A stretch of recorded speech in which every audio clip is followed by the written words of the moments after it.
In this section, we're going to dive into some of the laws that you guys need to know around posting notices and how you can evict people. So the first thing we're going to start out with is for-cause evictions.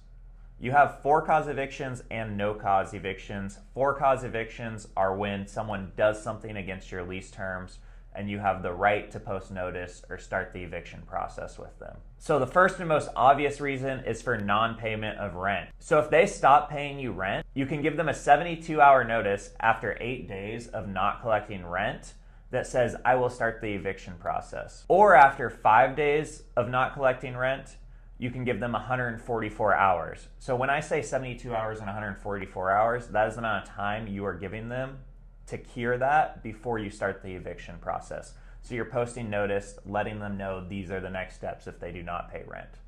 The next thing is just general violation of lease terms. So maybe they're leaving junk in their front yard or putting satellite dishes that they're not supposed to have on the property, things along those lines that aren't allowed. In those cases, you give them a 30-day notice and they have 14 days to cure the issue. So again, what that means is within 30 days, the eviction process will start if you do not cure the issues within those first 14 days. Then we have just general property damage. This again breaks lease terms, and that's the same thing, and there's a 30-day notice for that as well. If there's any illegal activity going on or you're causing harm to others, this is just a 24-hour notice and it takes immediate effect. So it's a little more lenient with more extreme issues like that. Have you dealt with one of those yourself? I have not, but it's probably happened within my portfolio that I'm not aware of with a property manager. So these next three things all fall within the same category. They are all 30-day notices with a 14-day cure period.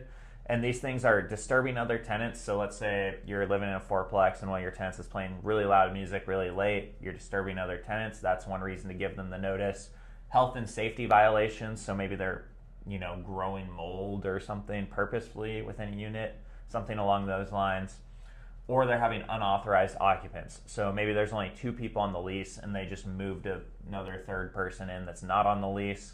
That falls within that same bucket. Yeah, and I think a lot of those kind of speak towards just violating lease terms, right? Correct. The idea is if they're breaking your lease terms, most of the time they have a chance to correct it and get back on track. And if they don't, you're going to start the eviction process.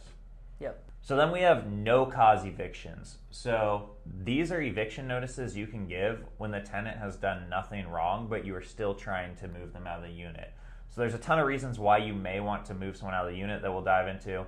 But first, I'm going to tell you about these. So if they are within their first year of occupancy, you can give a 30-day notice that you are ending their lease. If it's a month-to-month lease, that means at any 30-day period you can give that. If they're on a fixed-term year lease, you have to give it 30 days prior to that fixed term date. So maybe if they have an 8-month lease, you could give it at month 7. So if you have a 12-month lease, let's say it's January 1st, you couldn't give that 30-day notice after December 1st is what you're saying? Correct. It would have to be 30 days prior to the end of that. But if you signed a 2-year lease with these people, you can't give the 30-day notice for the no-cause eviction. Got it. With that as well, if they have lived there for over a year, you can no longer do this. So even if they're on a month-to-month lease, but now they've lived there for 13 months, you can no longer give this 30-day notice. Mm-hmm. So next we have the 4 QLRs. So these are qualifying landlord reasons, and this is 4 reasons you can issue no-cause evictions. So the first one is if you're demolishing like your property or converting it to a different use from residential, mm-hmm. then you can give notice. The next one is if you're remodeling the unit and it's going to be unsafe for that person to live there. So let's say you're going in and you have to demo all the floors out because they're rotting and remodel the whole thing. That could be a reason you give. Next one is you or immediate family are going to be moving into that unit. Then you can give the no-cause eviction notice.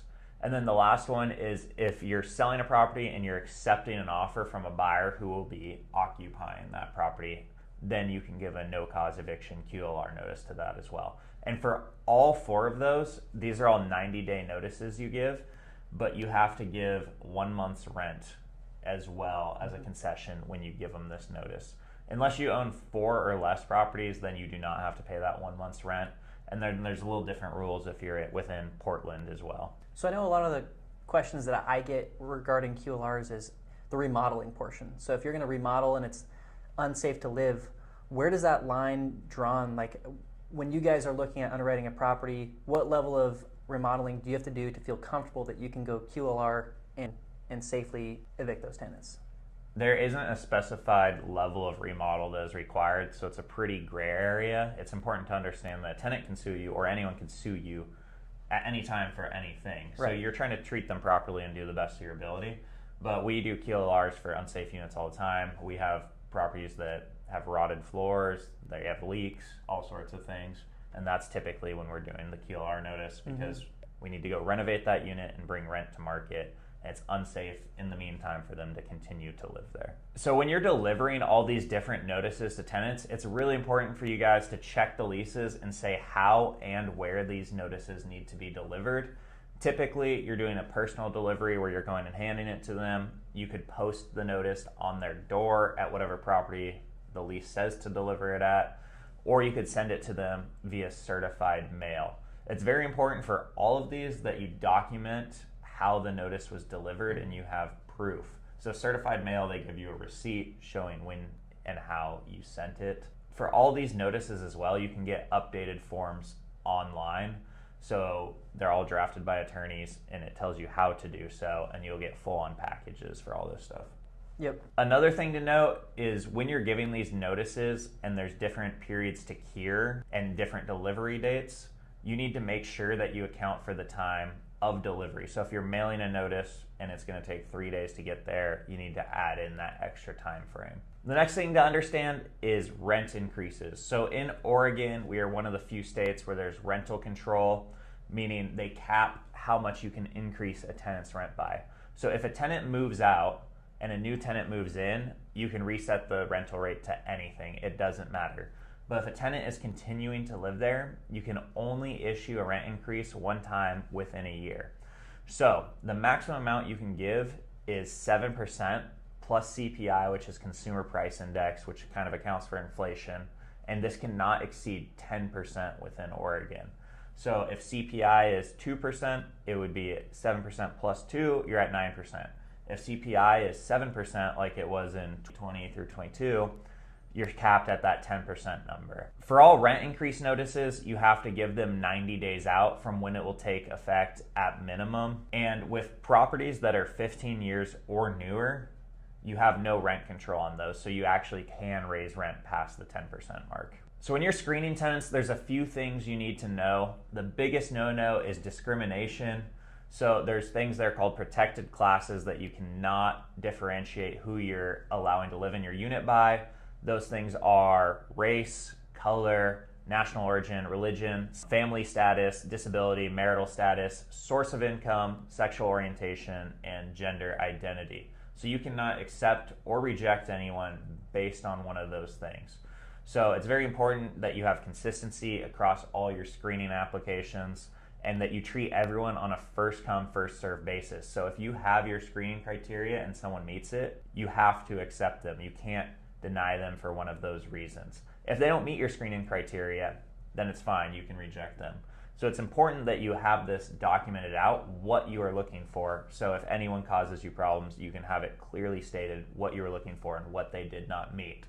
Some of that criteria that you want to keep record of is the credit score and credit history. You have rental history and eviction records, and then you have income verification, and just you can do a criminal background check as well. So I'm going to give you guys an example of what a typical property manager would look at, just to give you a ballpark of things you could use. So the first thing they're going to look at is credit score. Typically they're looking for a credit score of 650 or above.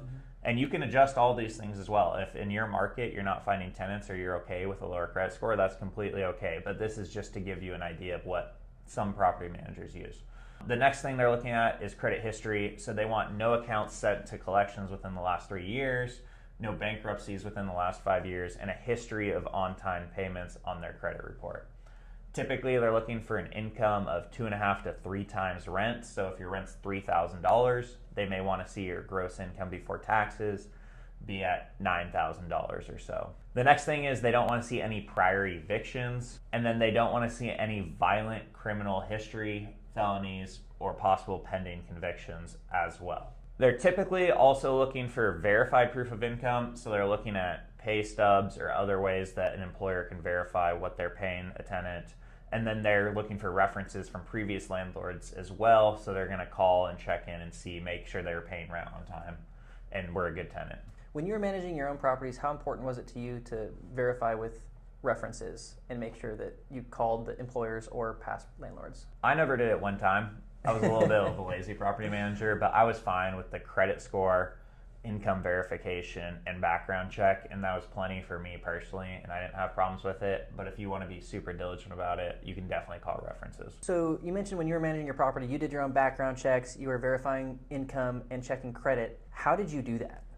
Yeah, there's a ton of free tools and resources online, or it can be paid for by a tenant when they apply, to allow them to enter all their information and run a credit and background check. So for example, we're going to dive into some of this stuff, but Zillow has a tool where they can apply online if you post your listing there, and it does their credit and background check for them. Got it. So a few other things to note is all these things we're talking about are specific to Oregon, and then within Oregon, Portland has a little bit different rules. So that relocation fee I was talking about when you give a KLR a 90-day notice, within Portland, it's based on the number of bedrooms, and the fee amounts are different than the rest of the state. So that's just something to look into if you're within that area. With most leases, they will become month to month after the fixed term if you do not renew. So as you're reading through these leases, if you have a year-long lease and you forget to do the paperwork and whatnot, you'll typically see within there that it automatically converts to a month-to-month lease. So another interesting thing is those discrimination laws I was talking about typically don't apply when you're living in a home because it's your primary residence. So it's a little bit different there. So if you're living in a house and rent out by the bedroom,